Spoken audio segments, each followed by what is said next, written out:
राम मंदिर के लिए 500 सालों तक अनवरत संघर्ष चला है। इस इतिहास को लेकर विगत कुछ सप्ताहों में काफी कुछ लिखा गया है।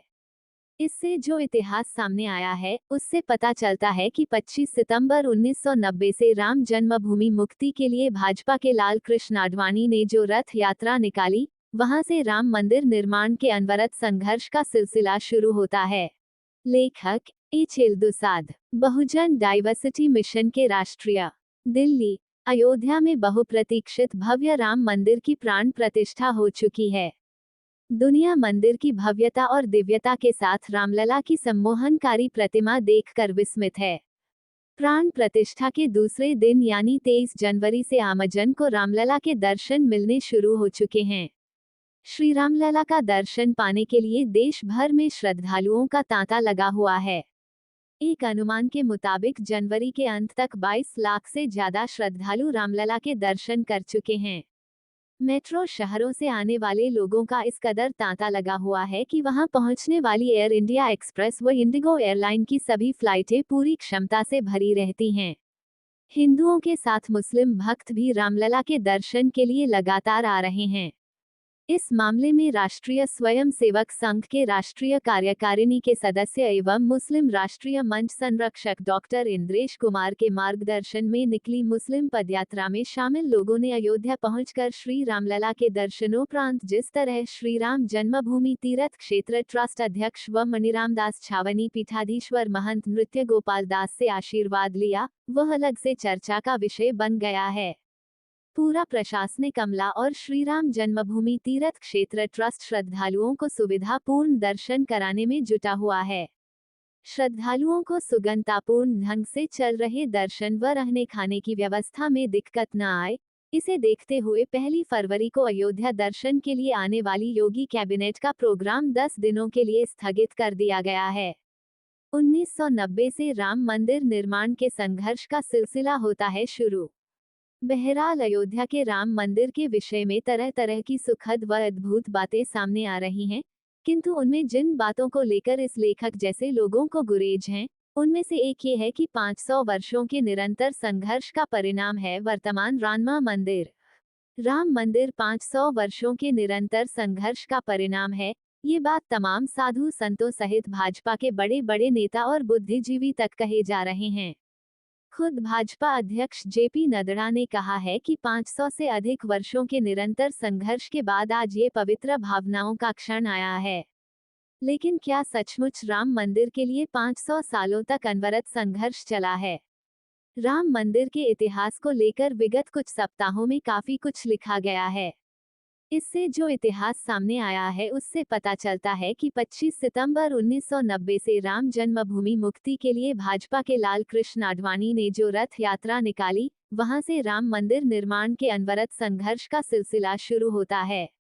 इसके पहले राम मंदिर निर्माण आंदोलन में हिंदू समाज की व्यापक भागीदारी नहीं रही।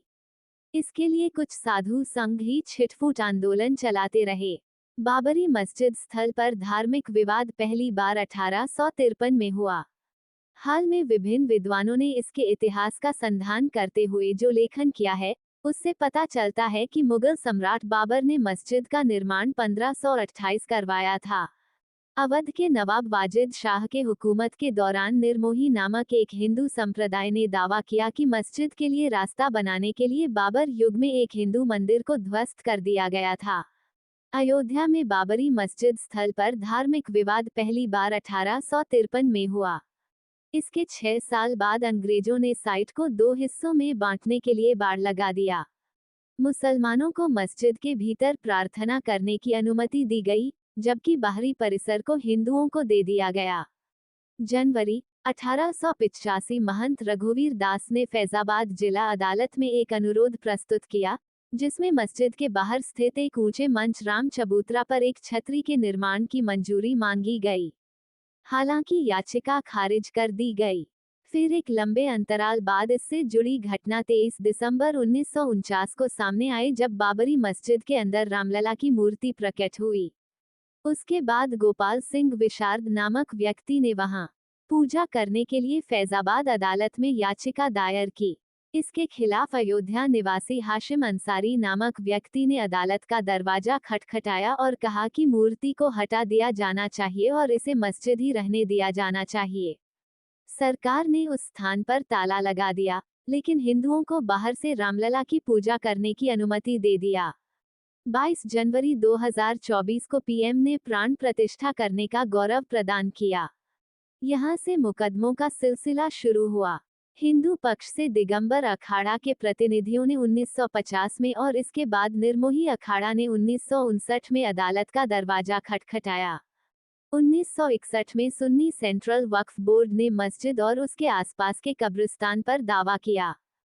फिर जुलाई 1989 में रामलला विराजमान ने जस्टिस अग्रवाल के माध्यम से खुद अदालत का दरवाजा खटखटाया, जहां उन्होंने मस्जिद को हटाने और विवादित जमीन वापस मांगी।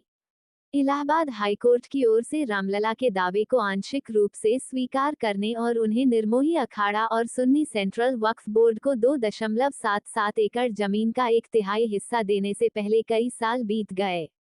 अंत में सुप्रीम कोर्ट ने 9 नवंबर 2019 को सुप्रीम कोर्ट के 5 न्यायाधीशों की पीठ ने 2.77 एकड़ की विवादित जमीन को एक ट्रस्ट को ट्रांसफर करने का आदेश दिया। इस ट्रस्ट को राम जन्मभूमि मंदिर के निर्माण के लिए भारत सरकार द्वारा स्थापित किया जाना था। इसके अतिरिक्त अदालत ने सरकार को मस्जिद के निर्माण के लिए सुन्नी वक्फ बोर्ड को एक अलग स्थान पर वैकल्पिक 5 एकड़ जमीन आवंटित करने का निर्देश दिया।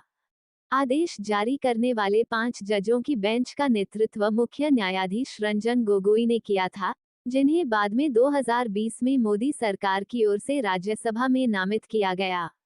उस समय सुप्रीम कोर्ट के रिटायर जज justice Madan B Lokur, justice A K Patnaik, justice Kurien ने जोसफ और जस्टिस जे चेलमेश्वर ने उनकी नियुक्ति पर सवाल उठाते कहा था कि इसने आम लोगों के विश्वास को हिला दिया है। 9 नवंबर 2019 को राम मंदिर पर फैसला देने वाले गोगोई 17 नवंबर को सेवानिवृत्त हो गए। राम मंदिर निर्माण के बनाए गए ट्रस्ट का नाम श्री राम जन्मभूमि तीर्थ क्षेत्र रखा गया, जिसमें 15 सदस्य शामिल हैं। बहरहाल 5 अगस्त 2020 को प्रधानमंत्री नरेंद्र मोदी ने राम मंदिर निर्माण की आधारशिला रखी। उस दिन उन्होंने एक पट्टिका का अनावरण करने के साथ एक स्मारक डाक टिकट भी जारी किया।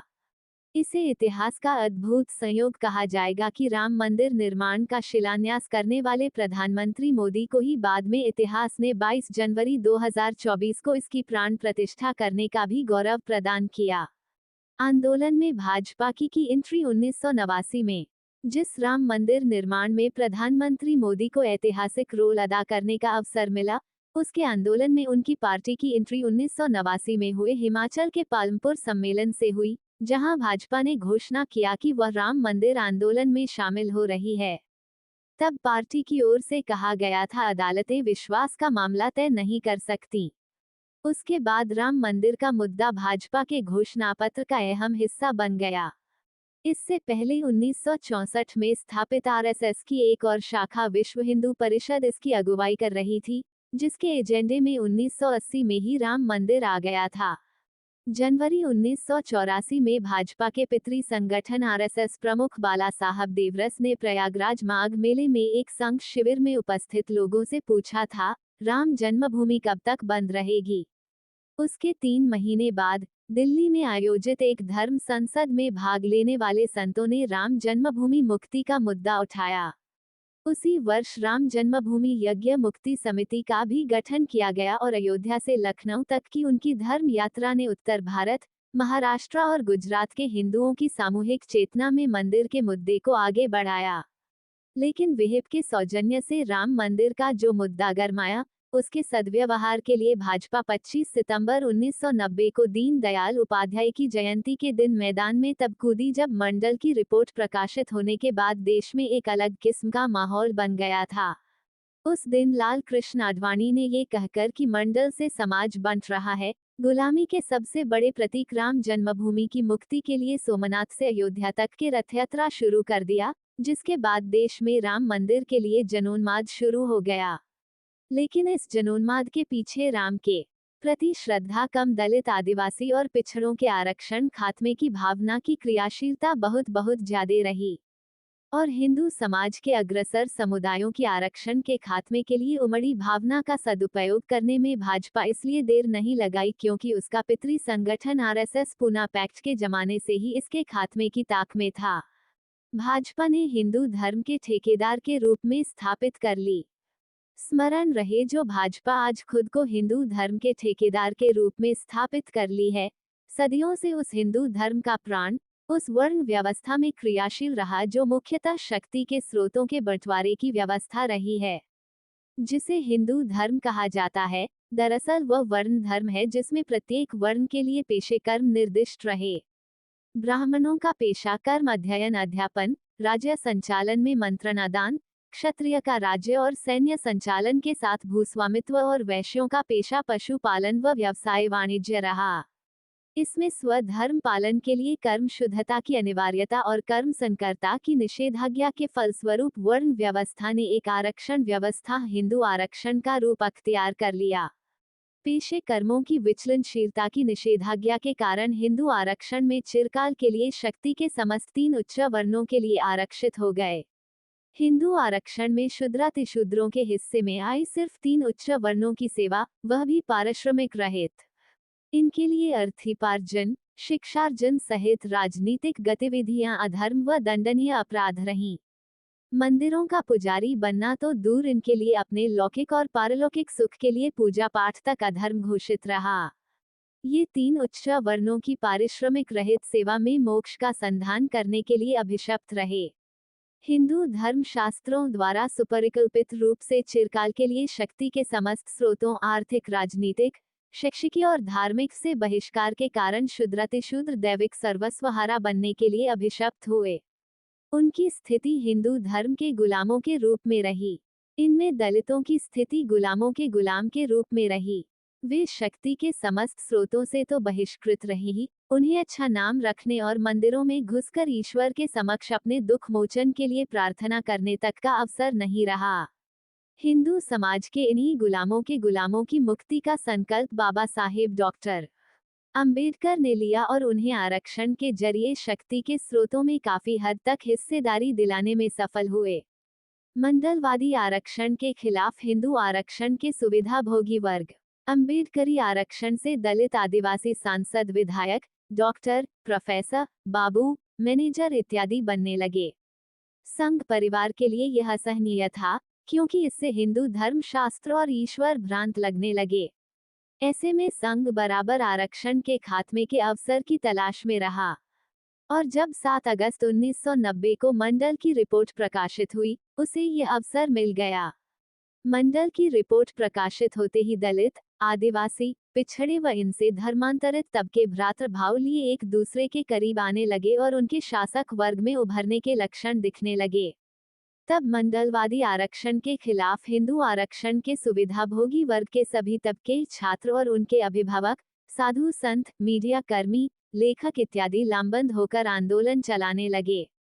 आरक्षण के खिलाफ उमड़ी हिंदू समाज के अग्रसर तबके की भावना को आडवाणी ने अपनी रथ यात्रा के जरिए गुलामी के सबसे बड़े प्रतीक राम जन्मभूमि मुक्ति आंदोलन से जोड़ दिया। भाजपा के मंदिर अभियान से जो जनोन्माद उमड़ा, वह मुख्यतः आरक्षण के खात्मे से प्रेरित था। राम जन्मभूमि मुक्ति आंदोलन में संघ परिवार ने बाबर की संतानों के प्रति वंचित जातियों में वर्षों से संचित अपार नफरत और राम के प्रति दुर्बलता का जमकर सद्व्यवहार किया। राम मंदिर सामाजिक न्याय व दलित पिछड़ों के अधिकार की कब्र पर हुआ विकसित। राम जन्मभूमि मुक्ति आंदोलन के सहारे चुनाव दर चुनाव भाजपा राम मंदिर निर्माण का मुद्दा उठाकर राजनीतिक सफलता के नए नए अध्याय रचती गई। चूंकि राम मंदिर के प्रति उमड़े जनों उन्माद के पीछे आरक्षण के खात्मे के भावना की क्रियाशीलता ज्यादा थी तथा संघ खुद भी पूना पैक्ट के जमाने से आरक्षण के खात्मे की ताक में रहा, इसलिए राम मंदिर से मिली राजसत्ता का इस्तेमाल संघ प्रशिक्षित प्रधानमंत्रियों ने मुख्यतः आरक्षण के खात्मे में किया।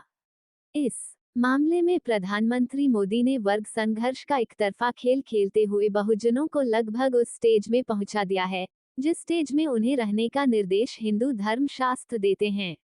उन्होंने राम के नाम पर मिली सत्ता का इस्तेमाल श्रम कानूनों को शिथिल करने, लाभजनक दर्जनों सरकारी कंपनियों, रेलवे, हवाई अड्डों, बंदरगाहों, बस अड्डों, हॉस्पिटलों इत्यादि को निजी हाथों में देने में किया। इसके साथ ही उन्होंने सुपरिकल्पित रूप से उस संविधान को काफी हद तक व्यर्थ कर दिया है, जो लोगों को सामाजिक, आर्थिक और राजनीतिक न्याय सुलभ करने का मार्ग प्रशस्त करता है। 22 जनवरी को जिस राम मंदिर की प्राण प्रतिष्ठा हुई है, वह राम मंदिर सामाजिक न्याय और दलित पिछड़ों के अधिकार की कब्र पर विकसित हुआ है। भारी विस्मय की बात है कि देश राम मंदिर प्राण प्रतिष्ठा से उमड़ी राम भक्ति की दरिया जमकर डुबकी भी नहीं लगा पाया था कि भाजपा ज्ञानवापी और कृष्ण जन्मभूमि के मुक्ति को हवा देने में जुट गई प्रतीत होती है।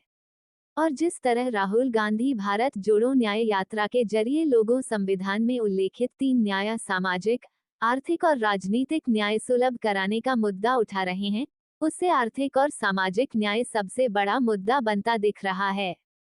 ऐसे में लगता है राहुल गांधी के जरिए उठाते सामाजिक न्याय के सैलाब से पार पाने के लिए भाजपा काशी और मथुरा के जरिए फिर गुलामी के प्रतीकों की मुक्ति का आंदोलन शुरू कर सकती है।